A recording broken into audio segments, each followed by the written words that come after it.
Argentina হারেনি, আর্জেন্টিনাকে জোরপূর্বক হারানো হয়েছে।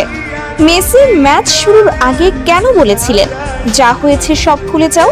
ম্যাচে আর্জেন্টিনা ফাউল করে 6টি কার্ড খেল, অথচ স্পেনের খেলোয়াড়রা একটি কার্ডও পেল না।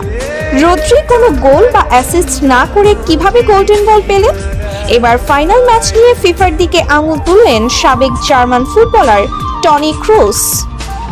ফাইনালের নেপথ্যে কি কোনো গভীর ষড়যন্ত্র?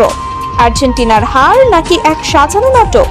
ম্যাচ শুরুর ঠিক আগেই ড্রেসিং রুমের আবহাওয়া ছিল থমথমে। লিওনেল মেসিকে বলতে শোনা যায়, আমরা শান্ত থাকব, বাইরে কি হচ্ছে সব ভুলে যাই, শুধু মাঠে মনোযোগ দেওয়ার চেষ্টা করি। ঠিক সেই মুহূর্তে ড্রেসিং রুমের কোনায় দাঁড়িয়ে চোখ মুছছিলেন লিসান্দ্রো মার্টিনেজ ও এনজো ফার্নান্ডেজ। যে আর্জেন্টিনা পুরো টুর্নামেন্ট জুড়ে প্রতিপক্ষকে চূর্ণ বিচূর্ণ করে ফাইনালে আসলো, সেই দলটাই ফাইনালে একটিও অন টার্গেট শট নিতে পারল না। বাস থেকে নামার সময় যে খেলোয়াড়দের মুখে হাসি ছিল, ড্রেসিং রুমে ঢোকার পরই হঠাৎ কি এমন ঘটলো যে পুরো দল এক লহমায় ভেঙে পড়ল? ফাইনাল ঘিরে জন্ম নেওয়া 21টি গুরুতর প্রশ্ন ও অসঙ্গতি, যা কোনো ফুটবল প্রেমীর নজর এড়ানোর কথা নয়। এবার ফাইনাল ম্যাচ নিয়ে মুখ খুললেন টনি ক্রুস। তিনি বলেন, আর্জেন্টিনা এতটা বাজে দল নয় যে তারা একটাও শট অন টার্গেট নিতে পারবে না। আর্জেন্টিনা হারেনি, তাদের জোর করে হারানো হয়েছে।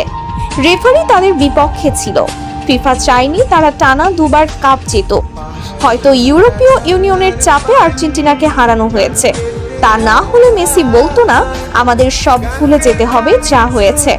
তাছাড়া ফাইনালের মতো মঞ্চে আর্জেন্টিনা ফুটবল প্রেসিডেন্ট উপস্থিত থাকবেন না, এটা কোনো স্বাভাবিক ঘটনা হতেই পারে না।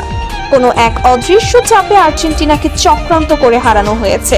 তা না হলে রদ্রি কোনো গোল বা অ্যাসিস্ট না করে গোল্ডেন বল পেত না।